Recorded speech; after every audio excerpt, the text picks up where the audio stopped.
Neutral fans probably assumed this was going to be a straightforward story of a rising star running into a wall, but Alex did not fold. She reset, adjusted, and came storming back to win the second set 6-4, before absolutely running away with the decider 6-1. That is not a lucky escape, that is a statement, because closing out a set 6-1 against an Olympic gold medalist in the same match you were down a set in tells you everything about the mental resilience Alex is playing with right now, and it set the tone for what was about to follow. Because 2 days later, in the round of 16, Alex was drawn against Leylah Fernandez, the defending champion at this very tournament, a player who had won this title just last year and who arrived in Washington with every reason to believe she could go back-to-back. On paper this looked like a step up in difficulty, a title defense on the line for her opponent, home comforts for Fernandez who has that beloved Canadian Filipina background that always makes these matchups extra spicy for Filipino fans watching at home, and a head-to-head that actually favored Fernandez coming in, since she had beaten Alex back in April at the Stuttgart Open 6-1, 6-4. So there was a small score to settle here too, whether Alex was thinking about it in those terms or not. What actually happened on court told a completely different story though. Alex came out of the gates like a player with zero nerves, breaking Fernandez immediately in the second game to jump out to a 2-0 lead, then holding with total comfort to make it 3-0. Fernandez managed to get on the board with her first hold of the match in the fourth game and even created a break point in the next game to try and get back into it, but Alex held her nerve, saved it, and pushed the lead out to 4-1. From there the two traded holds until Alex closed out the opening set 6-2, and the numbers behind that set were honestly staggering. Alex committed only 4 unforced errors across the entire set compared to 14 from Fernandez, which tells you she was not just winning, she was completely controlling the terms of the rallies. Now here is where the match got genuinely dramatic, and where Alex reminded everyone exactly why she has built the reputation she has this year. Fernandez, playing like a champion with her title on the line, suddenly caught fire, ripping off 5 straight games to surge into a commanding 5-1 lead in the second set. If you were watching live, this is the point where you start bracing for a third set, because a 5-1 deficit against a defending champion who has completely flipped the momentum is about as precarious a position as you can be in professional tennis. But Alex did what she has done so many times this season. She simply refused to accept that the match was drifting away from her.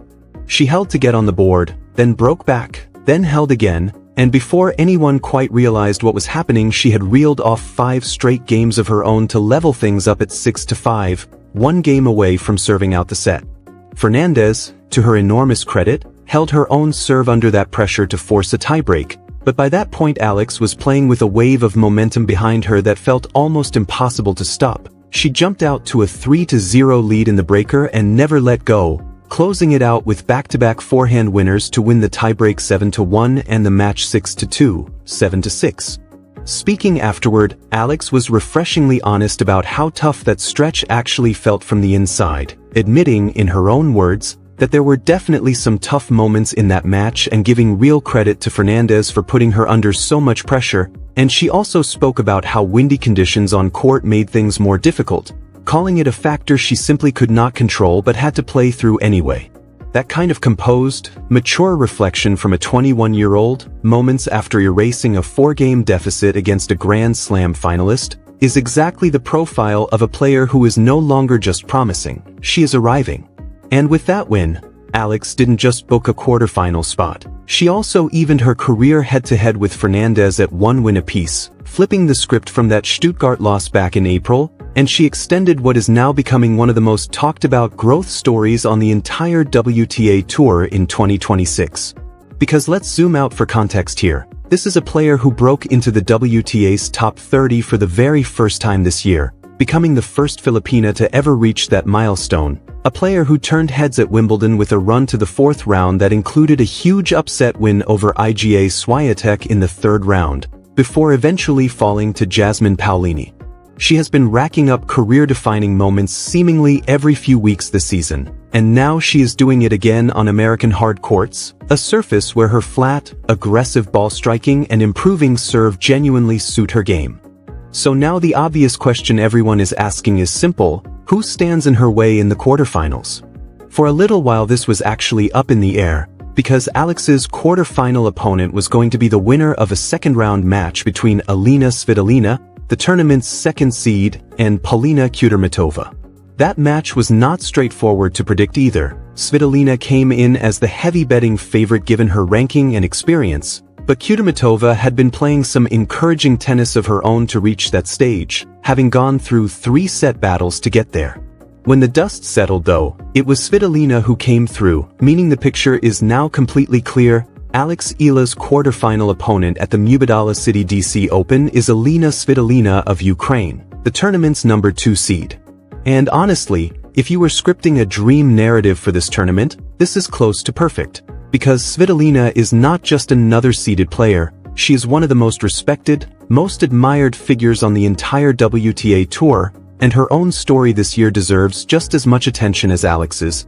because what Svitolina has done in 2026 is nothing short of remarkable in its own right. To understand why this quarterfinal carries so much weight, you need to understand where Svitolina was coming from. She ended her 2025 season early, stepping away from competition after a loss to Jasmine Paolini in the Billie Jean King Cup semifinals, citing a need to protect her body and her confidence rather than push through diminishing returns. In her own words, she said that if she had kept pushing through last year she would have been exhausted and possibly not even injury-free, and that stepping back was something she has no regrets about. That kind of self-awareness, at a stage of her career where plenty of players might feel pressure to keep grinding no matter what, is part of what makes Svitolina's story so compelling, because she came back from that break in 2026 and immediately looked like a completely rejuvenated player. She opened the season by winning the Auckland title, her 19th career WTA singles crown, dropping only a single set across the entire tournament and beating rising star Iva Jovic along the way. From there she carried that form directly into the Australian Open, where she reached her first ever semi-final at that tournament, a genuinely historic result for her personally, and she got there by beating not one but 2 top 10 players back-to-back in straight sets, Mira Andreeva and Coco Gauff, both enormous scalps for any player at any stage of a Grand Slam. That surge saw her return to the world's top 10 for the first time since making her comeback to the tour as a mother back in 2023, rising from 12 up to 10, and she spoke afterward about how getting back into the top 10 had been her explicit goal for the entire season, a target she had been talking about with her coach all through the off-season. And then, just a few months later, she somehow topped even that, reaching the final of the Italian Open in Rome, a WTA 1000 event, where her run included statement wins over Elena Rybakina in the quarterfinals and Iga Swiatek in the semifinals, before she went on to defeat Coco Gauff in the final itself to claim her 20th career WTA title.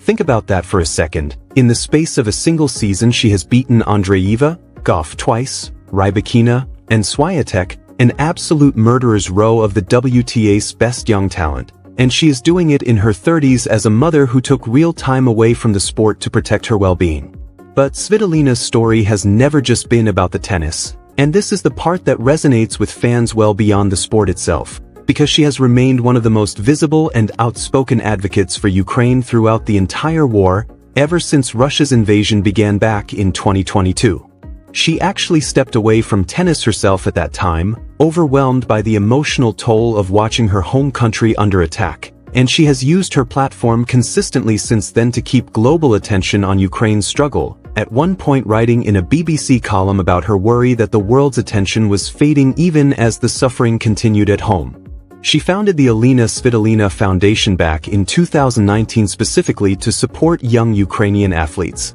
work that has taken on even greater weight given everything that has happened in her country since. Away from all of that, there is also a warmth to her story that fans have gravitated toward. She is married to French player Gaël Monfils. The two of them have become one of the most followed couples on tour, and Svitolina has spoken about how becoming a mother reshaped her relationship with the sport, giving her a fresh perspective rather than acting as a limitation on her career, an idea she has proven emphatically correct given everything she has achieved since returning to the tour. She is fluent in English, Ukrainian, and French.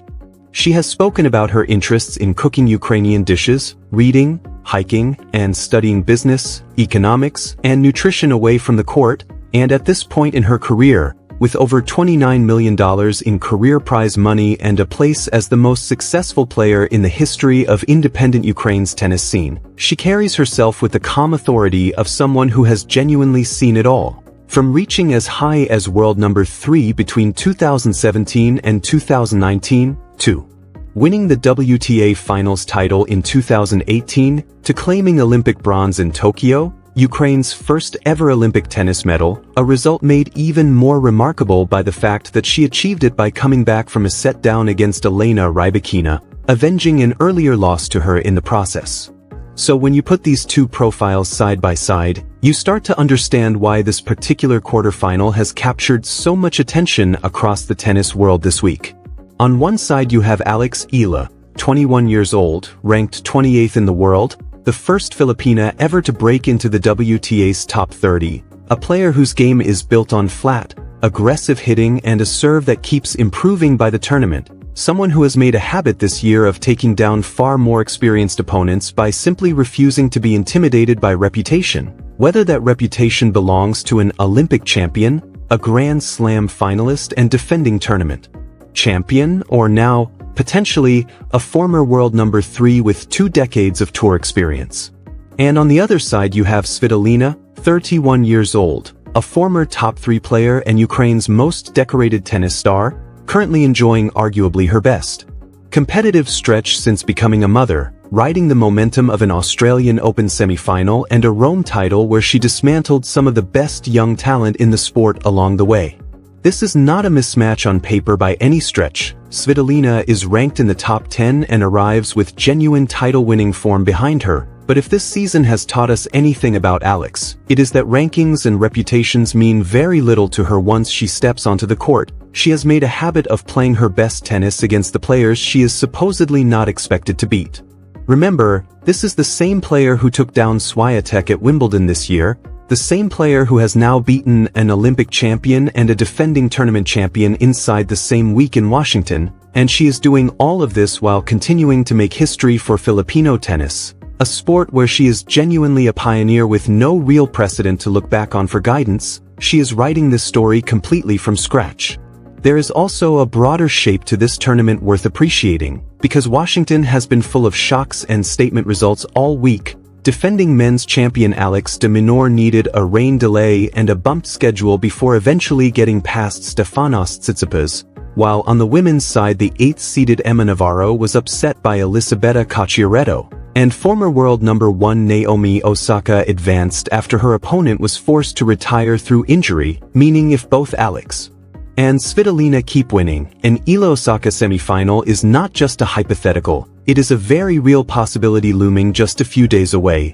which would be an absolutely massive occasion given Osaka's stature in the sport and the kind of spotlight it would put on Alex's continued rise. But one step at a time, because first there is Svitolina, and this quarterfinal genuinely has all the makings of the best match of the tournament so far, precisely because neither player fits into a simple underdog versus favorite narrative. Svitolina is in career revival form, healthier and hungrier than she has looked in years, while Alex is in the middle of a season that has already redefined what is possible for Filipino tennis and shows absolutely no signs of slowing down. For fans back home in the Philippines, this match lands at an especially exciting time given everything Alex has already accomplished this year: the Wimbledon breakthrough, the presidential citation, the endorsement deals, the WTA Star of the Swing award decided by fan vote, the sheer weight of expectation that now follows her at every tournament, and yet none of that appears to be slowing her down. If anything, she seems to be feeding off it,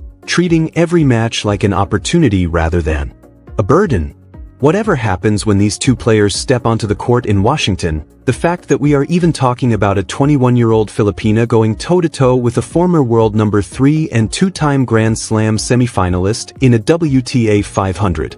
quarterfinal on the back of 2 consecutive wins over an Olympic champion and a defending tournament title holder tells you everything you need to know about how seriously the entire WTA now has to take Alex Eala. This is no longer a feel-good underdog story that might fade after one big win. This is a legitimate, sustained run of form from a player who has built her season on exactly this kind of high-pressure moment, and Svitolina, for all her experience and title-winning pedigree this year, knows better than almost anyone on tour that Alex has already proven she does not fear big names, big occasions, or must-win moments, because she has beaten all three in the same week just to get here. Let's actually dig a little deeper into the stylistic matchup here, because this is where the real intrigue lies for anyone who watches tennis closely rather than just following headlines and results. Alex's game has always been defined by a flat, penetrating ball-striking style. She takes the ball early, she is not afraid to go for lines,